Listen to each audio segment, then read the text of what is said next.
The big advantage, traditionally, of filmed Shakespeare is intimacy. With no need to project, your Iago can whisper, your Hamlet can murmur.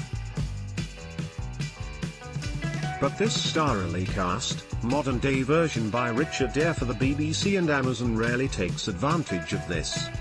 There's a whole lot of shouting from the off, especially by Anthony Hopkins Lear, although by the final scenes he achieves the more subtle tenderness with Florence Pugh's Cordelia. The suggestion that he's a spoilt man-child also comes out in moments of menacing gleefulness that recall the capering of his superb Titus Andronicus in the Julie Taymor film. But while it feels like this might be something that'd actually work on the Olivier stage at the National Theatre, it's not always quite clear why it's on the box. Neither a bracingly clarified traditional take a la the best bits of the BBC's The Hollow Crown, which Eyre also directed in part, nor a stylish, stylized modern reworking. This King Lear falls between two stools. The other thing that isn't always clear is, well, the plot. It runs at a brisk 2 hours, but that leaves the fiendishly complicated, and at times, pretty implausible, political and emotional machinations just whizzing past you like so many bullets. That cast, though. Emma Thompson and Emily Watson are terrific as Lear's daughters, Goneril and Regan. Jim Broadbent is a heartfelt Gloucester, Andrew Scott mercurial as his son Edgar. Tobias Menzies, Christopher Eccleston, Jim Carter are all on point. There's real detail in individual moments from almost everyone, but the big picture is often a mess. Too often characters' arcs feel chopped up and scattershot. Scott, for instance, is utterly magnetic when it's just him, Shakespeare, and a camera. As his recent Hamlet proved, he has an almost uncanny brilliance at suggesting that a spontaneous thought is prompting his speech, not verse written over 400 years ago.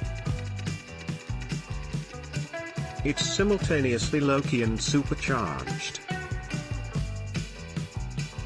But his Edgar seems to skip from nervy nerd to near madness to feign madness to steely reason, without much sense of a through line or character development. It's just scenes, scenes, scenes. What is most fresh but coherent is Eyre's interpretation of the three sisters as women absolutely at the end of their tether. Regan and Goneril are not mere evil harpies, nor is Cordelia a sweet saint. When she refuses to flatter her father, it seems less because she's pure, and more because she's had it up to here with the demanding, petulant, selfish old sod. She's all side-eye at his demands, eyebrow cocking at her sister's phoniness. This is no sudden descent by Lear. When Regan and Goneril discuss his hot-tempered decision to cut Cordelia off, the conclusion is this is typical of their bluff yet babied father. He hath ever but slenderly known himself, observes Regan, with emphasis. The sisters have to put up with much raging, and even psychical oppression, from this patriarch. Eyre even includes a dubiously underdeveloped moment when Lear forces a kiss on Goneril. And they also end up mired in other men's power grabs. Gloucester's eye gouging is achieved by Regan's husband guiding her manicured nail into the old man's eye. You wouldn't call it a feminist rewrite by any means, but it does save Goneril and Regan from simple ugly sister territory. Elsewhere, it can be a murky adaptation. Quite literally, the film becomes increasingly desaturated till it's almost black and white. Or really, a smudgy, dull grey. The modern setting sees bombs going off in bus stops, a surprisingly striking way of bringing the violence into both the present tense and close to home.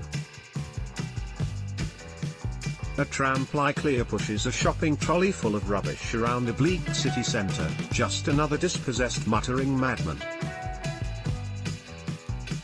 Much action being in Dover, the refugee crisis is smartly nodded to, with a grim storm scene in a camp of makeshift tents. If any tourist boards were hoping that a Hansa Prestige Shakespeare full of English thesps might do their job for them by being shown on Amazon in the US, they best think again. This is the greyest, grimmest, most trainy and miserable view of England. And while there are some imperious performances and superb moments of interpretation, overall the program also feels pretty untempting for viewers new to Shakespeare. Reused content.